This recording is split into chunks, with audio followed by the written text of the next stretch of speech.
Hello there, welcome back to Waifus. I'm Sefhi, your favorite gambling addict, and today's topic, of course, is going to be the Anessa complete build. Yesterday, we talked a little bit about Tiamat and how to properly build her and everything going on with her, including cards, pets, gear and stats, specialties, and everything. So today I want to go and talk about Anessa, which is the other currently active banner.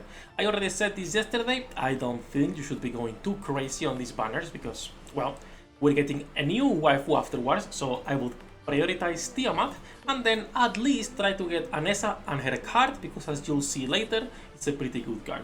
So let's talk a little bit about how to properly build Anessa, and of course, as usual, leave a like, subscribe, help me to the channel, and let's jump directly into her skills and how she works. Anessa is a character that focuses on attack speed and elemental content. Not only that, but also is a really good character for bosses that have shields or immunities to hit count. So when you are dealing with, for example, with Queen, you want to be bringing Anessa and characters that can attack really fast, right? So her skill 1, it's a pretty simple self buff, which is giving her attack 88%, increases the basic number of attack by 2 at the targets, and then additional damage an extra 10%. Additional damage buffs are always lower because they are higher in terms of how much attack they're actually giving you than a normal attack buff. So that's why you will always see them at like a 5, 10, 15, things like that, right? They are stronger than attack. That's her first passive. Her second passive is why she's so good for elemental content.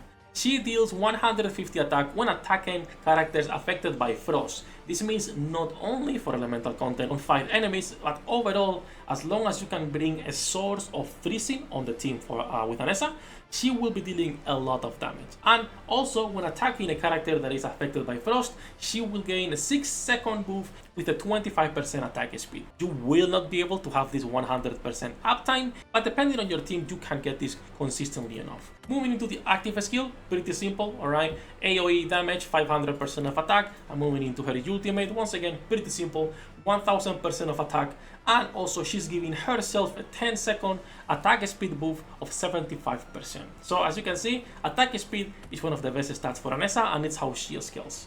Let's talk a little bit about equipment and the best stats you can be going for her, and then we'll go into team compositions before moving into everything else. When it comes to equipment, of course, there's going to be a few things you want to be going for. Let me actually put, for example, my melee tool right here. And we can just put this weapon that Lancelot has right now to explain this. When it comes to the weapon, of course, attack and crit, I would give a little bit more priority to crit because she can get enough attack on her own thanks to the passive. But this depends on what level are you. We've talked about this plenty of times on most of my videos. Early on, early game, mid game, you will not get as much crit chance. So you can focus more on attack.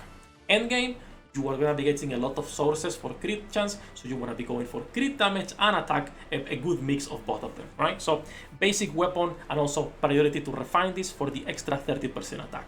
When it comes to the armor, just like almost any DPS, you want to be going for attack, but she's a frontline, meaning depending on the type of content you are doing, you will probably also benefit a lot from bringing either a goddess armor for more critical or directly a gold armor for the healing received, because you are getting a 10% extra heals depending what your team composition is, right? So if you need more survivability, gold armor is one of the best armors in the game. If you just need more attack, any of the new Holy Fire armors, these level 190 Green Knight armors are also pretty good for the 10% extra.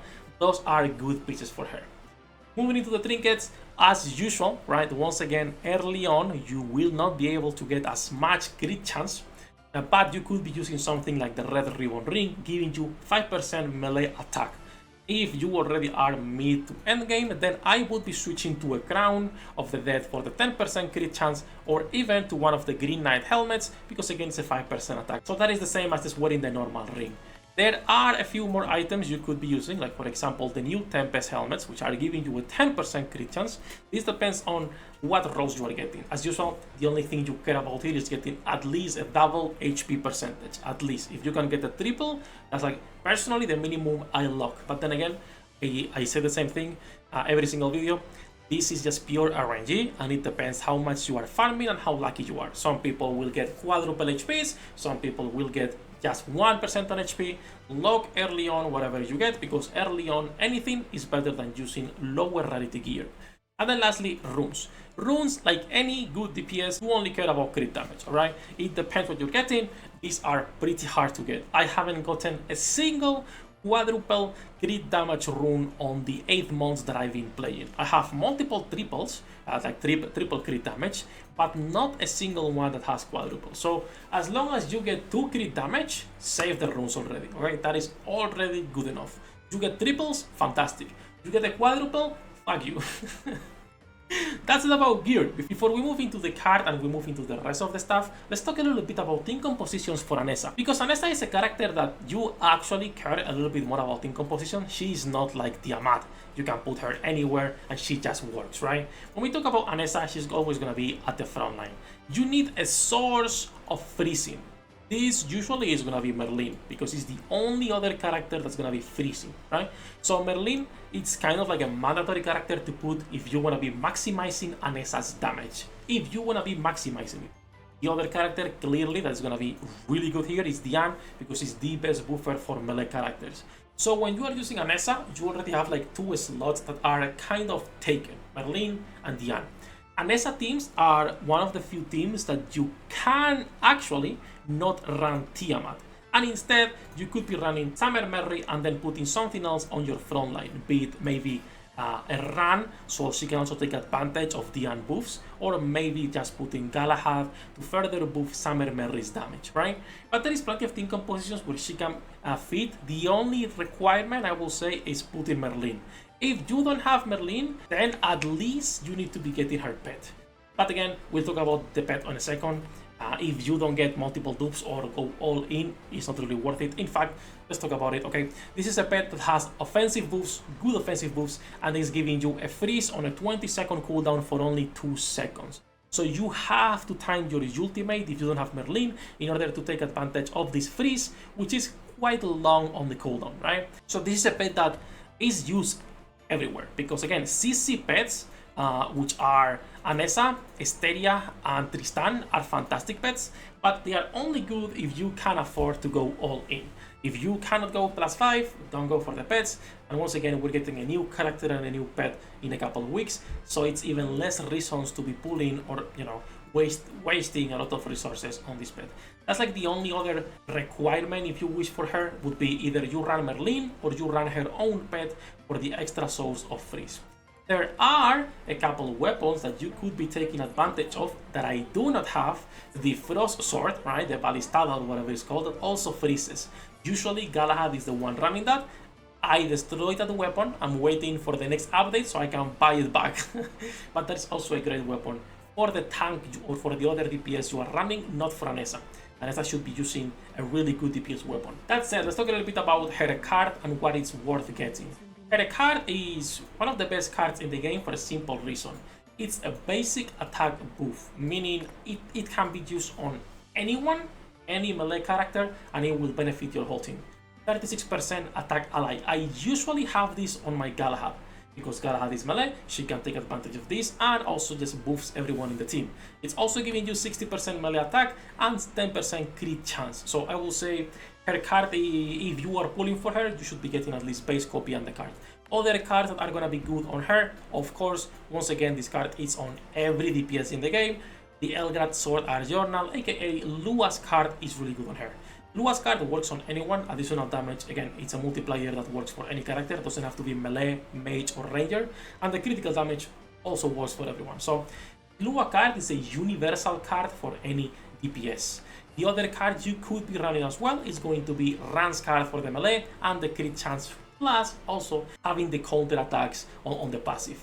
So all those cards are good for her. I would not go for anything else. I don't think defensive cards are worth for her, of course, and anything magic is not really worth it, right? So those are the best cards. When we talk about specialties, it's gonna be a mix of attack and crit damage. In my case, I have 2 attack, 1 crit. I am not rerolling this because if you start rerolling every character, it gets expensive really fast. This is good enough. It's double blue, 1 purple. Of course, you could be min-maxing trying to get all of them gold, but I feel it's such a waste of resources considering how many characters we have to invest in, right? That I'm like, nah, I prefer to reroll this for a higher crit rather than trying to fish here for anything higher when it comes to Anessa at least. And then lastly, her training. Her training is not worth it because it's defense. If we talk about these big notes, it's defense. But she's a great damage dealer. So as you can see, I am going all in on her. Anessa is a character that can be used on boss raids, on almost all of them as a main DPS. She can be used on Avalon because a lot of the gates are fire, and also if we talk about this, for example, we cannot see this right now, but both Mercia and Camelot, which is the gates my guild attacks, the gates are weak to fire, and one of the bosses is fire as well. So Anessa is a fantastic character for that. And even if we talk about Stonehenge, it's a unit you can be using to farm lower stages with Lua, with Kai, with Nimue, etc. So all in all, it's a really powerful character that can be used on a lot of different game modes, but it's not the same priority as Tiamat. She has way less priority, sadly, because we don't know how good the next character is gonna be. That said, that's gonna be it for the complete Anessa build. Hopefully, I didn't miss anything. I think we talked about everything, the cards, the pets, her build, the specialties. Anything I missed, leave a comment and I'll answer to you right there, and I'll pin that comment. As usual, we're live every day, links in the description. Love you all bastards. Good luck with your pool dinner rates. I'll see you in the next one.